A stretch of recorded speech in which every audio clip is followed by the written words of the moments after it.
American Fugitive by Xingo Zhang. Chapter 7 Luo Yan-Fang. In the early morning, Yan-Fang drove a dazzling beige car to Ren-Yee's apartment. She was in a fleece jogging suit and had sunglasses. After the car stopped, Yan-Fang called Ren-Yee. Soon, Ren-Yee walked out of the apartment building. He was in a t-shirt, short training pants, and also wearing sunglasses. He had one of Lu's tennis rackets in hand as he entered the car. The two talked and laughed as the car pulled out. Ren-Yee felt like he had returned to the days when he wore black leather jacket and black boots, rode Harley along the beautiful California coastline. After living in China for a week, he felt like a fish back in a river. He had powerful people supporting his new company, and furthermore, a major breakthrough in the investigation of the Lin Biao incident. He was in an extremely good mood. The unemployment trouble and persistent disagreements with his wife had become things of the past. He felt as free as a bird. The two arrived at a tennis club, which had 4 indoor courts and 6 outdoor courts. They picked an outdoor court. After the two warmed up, Ren-Yee served Yan-Fang some balls, and she played her forehand and backhand shots. She knows the basics. Ren-Yee was relieved. They had some rallies, although it was clear she was a beginner. In the United States, Ren-Yee used to teach friends and their children how to play tennis. He was an experienced coach. He asked her to practice her serve. Then they walked to the net, and he showed her how to improve her serve. 30 minutes later, the two started a game. He hit the ball slowly, and the ball usually dropped some distance away from her. She ran all over the court to catch it. Sometimes the ball dropped right in front of her, and she would take the opportunity to attack. He would run to get the ball, but failed to get the ball back at the last moment. Yan-Fang got very excited about her winning shots. She became more and more confident and aggressive. She beat him in the end. Around noon, the two left the tennis court happily. After returning to his residence, Ren-Yee called Jan-Han. But Jan-Han's phone was turned off. Ren-Yee planned to talk to Jan-Han in the evening. It never occurred to him that his friendship with Jan-Han was in danger. In a neat neighborhood in Wuhan, a secret deal was underway.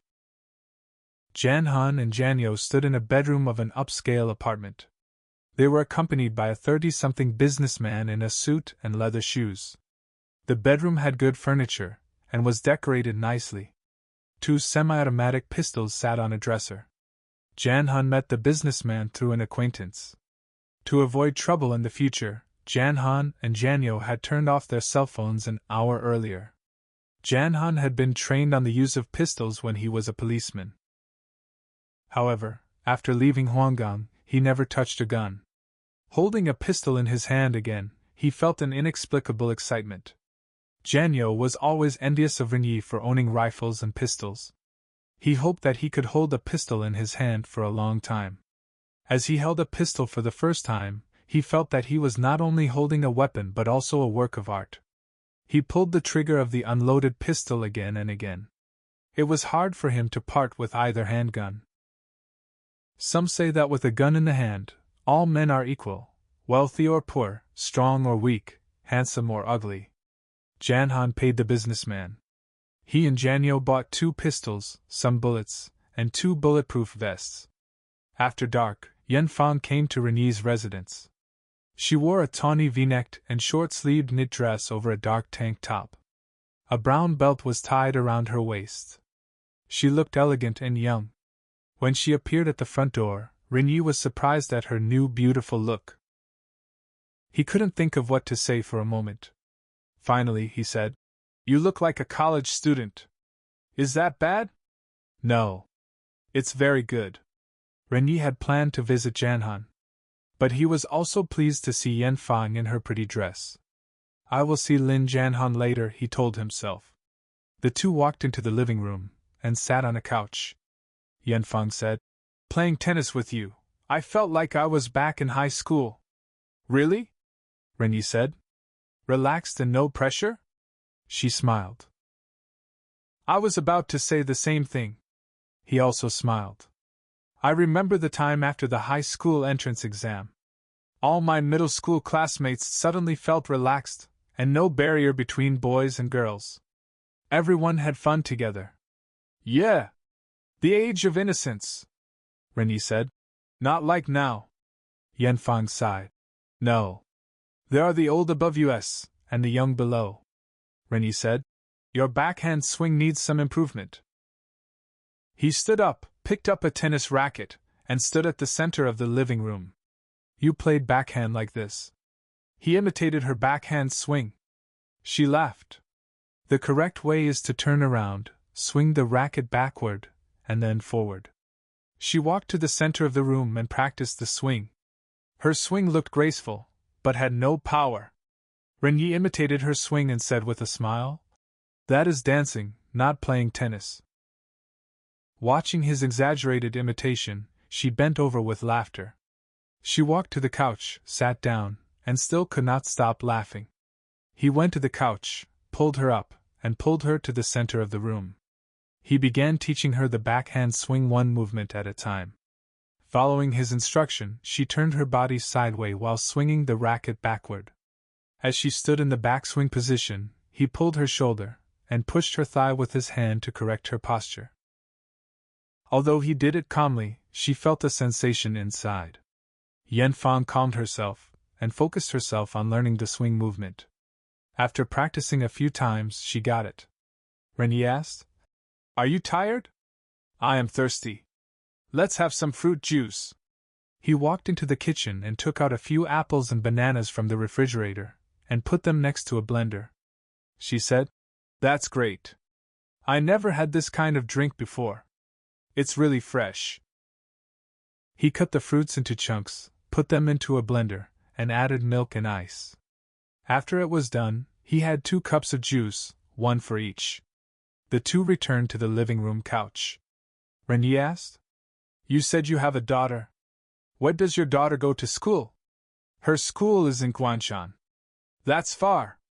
Is it a boarding school?" "Yes. She comes home once a week." "Is she okay with being away from home?" "She has many good friends in school. She likes it there." "That's good." She asked, "Do you have a picture of your daughter?" "They are in my computer." Yan-Fang walked to the dining table and sat in front of his laptop. She was about to use the mouse to search for photos. Ren-Yee said, "Hey." She turned back and smiled slyly. "Are there secrets you don't want me to see?" He walked briskly to the table, holding the cup in one hand, and used his other hand to grab the laptop. With the cup and the laptop, he walked briskly into the bedroom while laughing. She followed him into the bedroom. He sat down on his bed with his back facing her, as he closed the laptop. She got up on the bed. The moment she touched the laptop, it was already closed. She took the laptop and opened it, only to find a lock screen prompting for a password. She was not happy. "You are so bad," Ren-Yee said. "You are too much." Both sat on the bed. Both were unhappy, like teenagers who could not get what they wanted. But both also knew they were not teenagers. It felt like entering uncharted waters. It was embarrassing, unfamiliar, and a bit risky for both of them.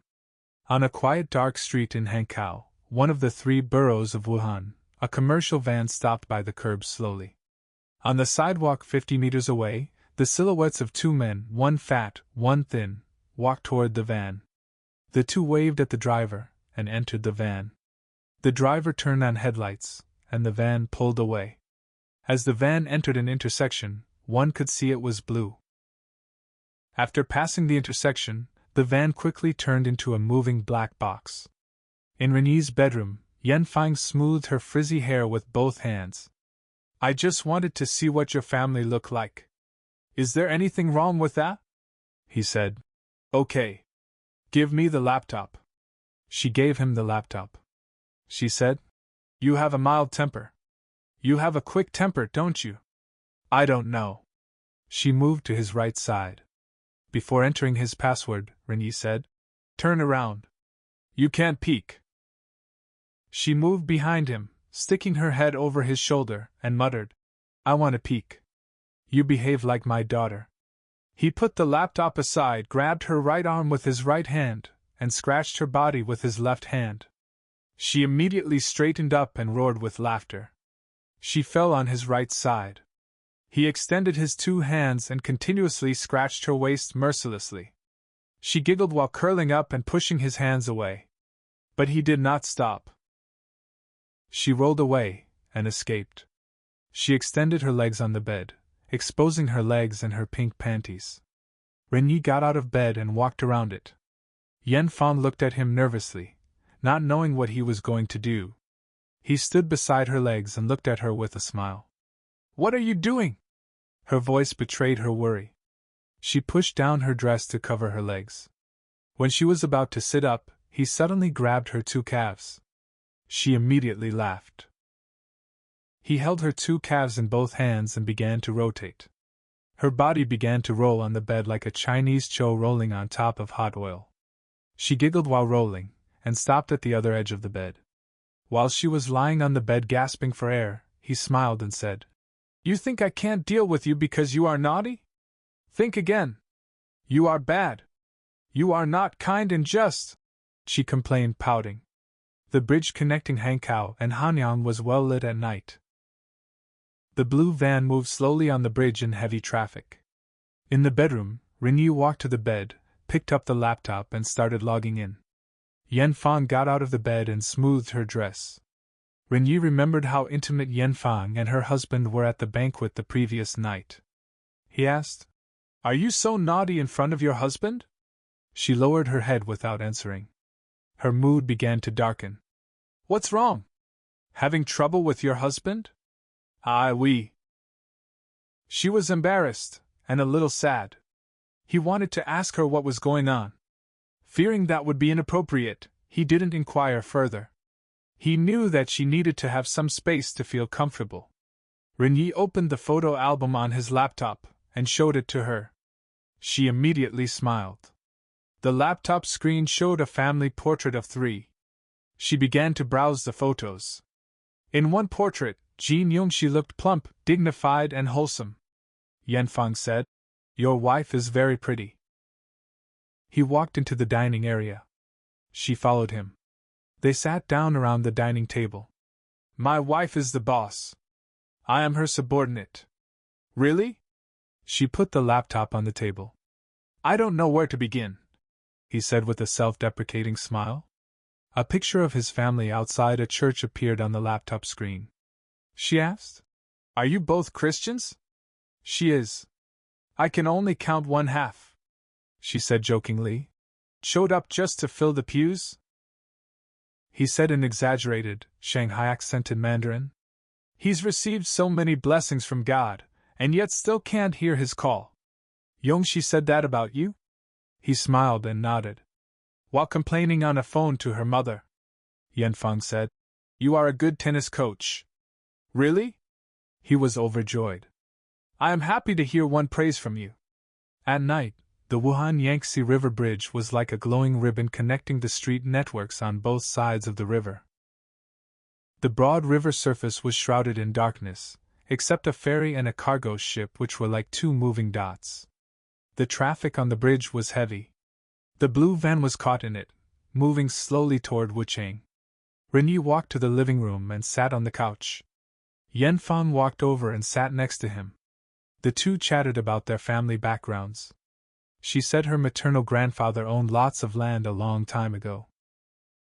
One year, the grandfather sold all his land and moved to Hankow to do business. He bought real estates in the German concession district in Hankow, where the family settled. Grandpa sent his children to good schools. A few years later, Grandpa's business failed just before the Communists took over in 1949. Because Grandpa had little money, the family was put in the same class category as common city residents by the Communist government. Grandpa and his children would have to endure a great deal of suffering if he were classified as a wealthy man. Yan-Fang had an uncle who joined the Communists before 1949. With the uncle's help, her mother and aunt successfully completed their education in the 1950s, and married high-ranking officials in the government. Ren-Yee also learned that one of Yan-Fang's hobbies was photography. She opened a website on his laptop and showed her works, including her landscape photos taken at Huangshan, a famous national park. Ren-Yee happened to have pretty good knowledge about photography. He praised the composition of the photos and the clever use of natural light. She was very happy and felt she had found a soulmate in him. She also showed him her family photos. In one photo, she and her daughter's smiling faces were next to each other. Ren-Yee said, "You were so happy!" Yan-Fang checked the clock on the wall. She said, "I gotta go. It's getting late." "Want to kick me out?" she said jokingly. He smiled. "That's not what I meant." He walked her to the door and said, "Drive carefully." She gently took his hand and said, "You have such good manners. A true gentleman." He lowered his head modestly, not knowing what to say. She suddenly kissed his cheek and said reluctantly, "Goodbye." She turned and moved away. He suddenly stepped forward and pulled her into his arms, caressing her back. She obediently buried her head in his chest. A woman as beautiful as Yan-Fang actually liked me? Ren-Yee was a very happy man. The last time he had this much satisfaction was a long time ago. He had experienced a lot of setbacks since then. It had been so long that he almost forgot what satisfaction was. Yan-Fang could feel the power of his arms. How she needed that strength. Spending a childlike, joyous night with him was a life experience that she had not had in many years. Both felt they were back in the era of dating. The mysterious and intimate feeling between the opposite sexes was back. They reveled in the world of two people. However, Ren-Yee had a question in his mind. Was the intimacy of the golden couple at the banquet last night a mirage? Ren-Yee's cell phone rang. Expecting a call from Janhan, he let go of Yan-Fang, took out his phone. The call was from his wife. He turned around and hesitated in answering it. My God! He was suddenly gripped by fear and guilt. Yan-Fang saw the change on his face. She moved quietly to his side and peeked into his cell phone screen. It was exactly what she had expected. She gave his arm a pat, waved goodbye, and walked out of the door without a word. After Yan-Fang left, Ren-Yee closed the door while answering the phone. Jin Yong-Shee asked, "Why did it take you so long to answer the phone?" He said, I was washing my hands. I was in the bathroom." "Are you doing something sneaky?" he said calmly. "No. Are you doing something that you should not do with Lin Janhan?" "Thank God." His whole body suddenly relaxed. Ren-Yee said, No. I had no contact with him for 2 days. 2 days ago, he had told her about Janhan's interaction with Xing Dichuan. He now saw, unexpectedly, the information had become a new source of worry in her mind. She asked, "No contact? What could he be doing?" "I don't know either. He might have done something illegal." "What would you do if he were on the run?" "I would still run my company." "It's that easy, huh? Do you think you are in the United States? In China, if they wanted to detain you, they would detain you. They would lock you up for as long as they want. What would they detain me for?" "For information. For clues." "I don't know anything." "They would torture you. Even if you survived, you would be half dead in the end." "Your words are making less and less sense. How many more police brutality reports will it take to convince you?" Ren-Yee could not answer. He felt like a pupil, and Yong-Shee was the teacher. And she was a teacher who believed discipline was the highest form of love. A few hours ago, he was Yan-Fang's tennis teacher. The difference was that Yan-Fang loved to be his pupil. But he didn't like to be Yong-Shee's pupil. Immediately after the conversation with his wife, Ren-Yee called Janhan on his cell phone. What he got was a recording. "The user you dialed has turned off his cell phone. Please wait before dialing again." Ren-Yee looked at the time on the phone and called Janyo. But he could not reach Janyo either. He knew something had gone wrong. He regretted not calling earlier, but it was too late. He regretted that he spent the evening with Yan-Fang and didn't go to see Janhan as he had planned.